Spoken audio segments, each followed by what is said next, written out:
ever noticed how one email can completely change your days?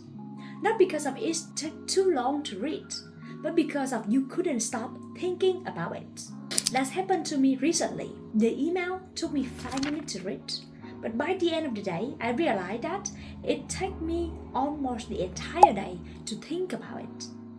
Not because of the email is long, but it's because of my mind. It keeps thinking and worrying about what had happened. And that made me ask myself a question that I never asked me in a long time. How much of my life I have unknowingly wasted my attention and my energy into the thing that no longer there anymore.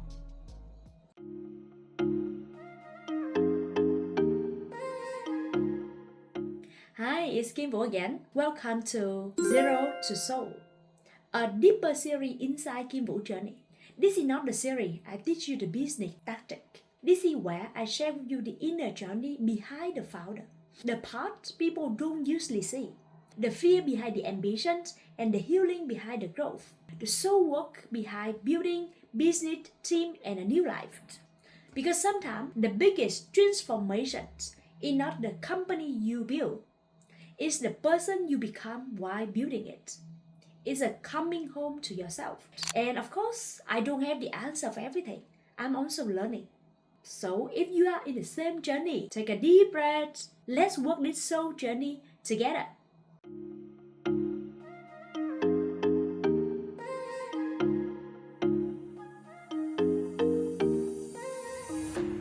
For most of my life, I thought worrying meant caring. If there was a difficult customer, I thought about it. If there's some criticize, I reply the conversation. If there were a conflict, I keep solving it inside my head again and again and again. And I told myself, I'm just being responsible. I'm just trying to understand.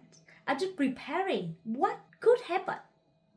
It is one afternoon. I caught myself about one email.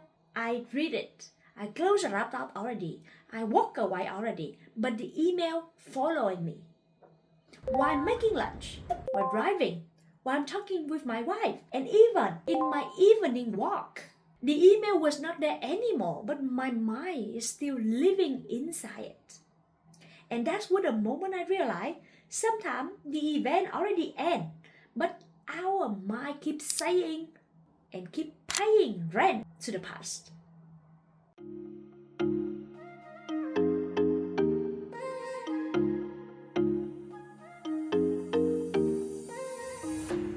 That night, I did something really strange. I started doing math. 5 minutes to read an email. 10 hours. Wasting of my life. Thinking and worrying about that email. Reply the conversation. Imagine the different outcome. Planning what I should say. Wondering what they mean. Why they are doing like that. Trying to control something that already happened. And I realized the sad truth. That the email did not steal my day, my attention, my mind did. There's a saying, where attention goes, energy flows. If I give 5 minutes to reading an email, it's just 5 minutes. But if I give 10 hours after that to fear, my energy now starts to flow into fear. If I give one full day to replay the past, my energy starts flow into something that no longer happened. If I keep giving my mind into the thing I cannot control, slowly I'm not living my life anymore. And that becomes like a black hole. One small email, one small text, one small problem, but it became my attention. And I keep feeding my attention. So it grows bigger and bigger inside my mind. And by the end of the day, I have no energy left for the people I loved. The people you love supposed to be the one who got the most attention. Now you see it? No energy left for yourself for the real work. No energy left for the people in front of you. Not because of the problem is too big. It's just because you keep the problem in your mind. Keep thinking about that.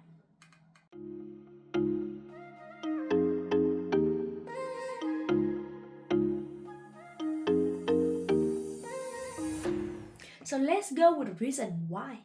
It's hard for the founder to stop thinking because we care. We care about the customer. We care about our team. We care about the money. We care about the problems. We are carrying responsibility. So when something happens, your mind gonna say, think about it more, fix it, control it, protect the company, and don't ever let this thing happen again. And yes, responsibility matter. But overthinking is not always responsibility. Sometimes overthinking is fear wearing the mask of responsibility. Sometimes replying is not wisdom, it's the anxiety trying to feel control. I see this is not only in my business, I see this in life. My wife, Yan, she a private chef. So she come to wealthy family people like billionaire, millionaire, cook beautiful meal for them as a private party. The table is full, the food is amazing. The entire family is there. Everything looked perfectly from the outside. But when my wife coming home, her face so sad. I was like, what happened? So like, Kim, you know what? Everyone on the table enjoy the meal, except for the host. The host is an entrepreneur.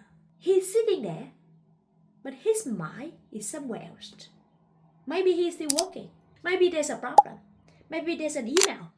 Maybe he's thinking about the future. But I know for sure that the founder don't enjoy the meal. So that story remind me that this is not only the founder problem. It is now become human problem. It doesn't matter if you are wealthy or if you have nothing, just a normal people. It doesn't matter if you are staying in a beautiful home or a small kitchen. If your attention is not there, you are not there. You can buy a luxury dinner.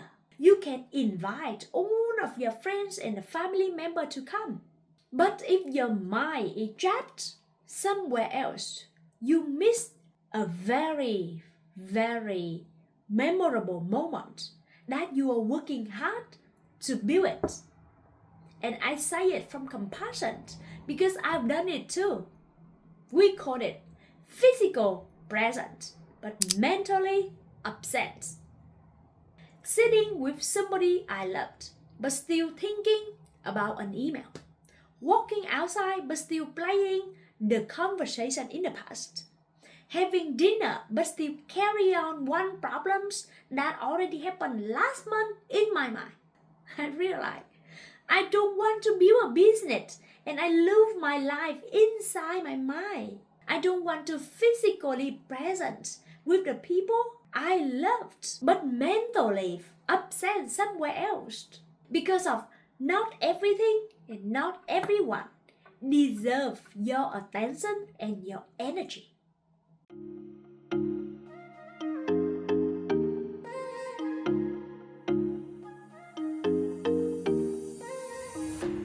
That realization is changed my attitude. I stopped asking only how to solve the problems. I started asking myself what deserve my attention. Those are really different questions. Problems always it. Email come, conflict, misunderstanding, pressure, and my attention is finite. My peace is finite. My energy is finite. And whatever receive my attention slowly now become my life. So now, before I let something consume me, I ask myself a simple question. Will another 10 hours of thinking change the outcome? 100% the answer is no. Another 6 hours or 10 hours thinking about the email will never gonna change the past. It will not make the people understand you. It will not make the problem disappear. It will only take me away from the life in front of me. So I have to choose to going back to my present, back to the work only I can do.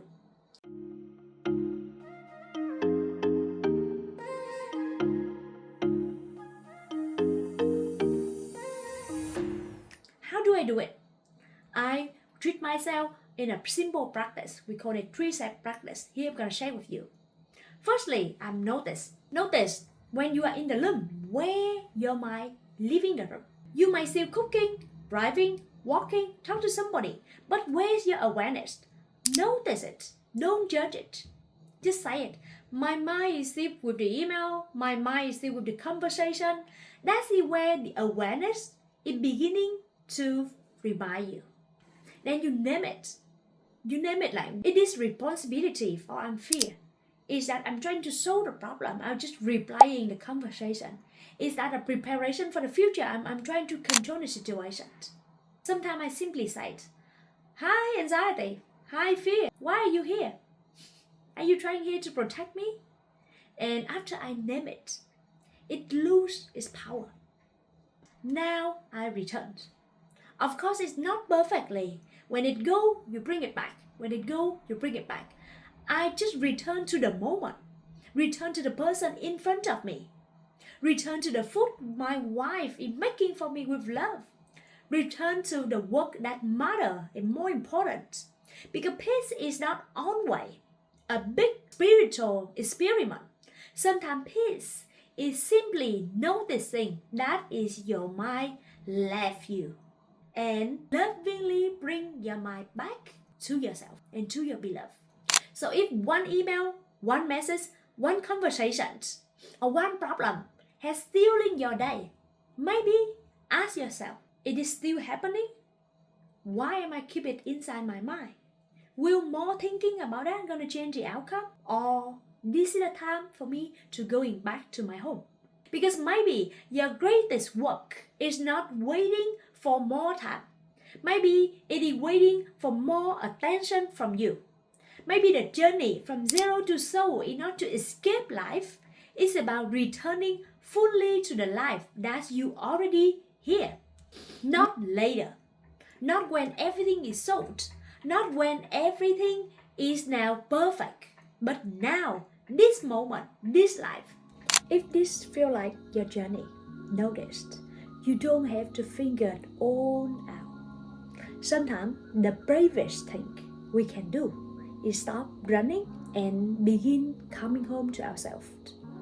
If someone you loved is carrying more than they let the world see, share this video with them. And thank you for working this chapter with me. I'll see you then in the next chapter of Zero to Soul. Until then, keep coming home. Bye for now.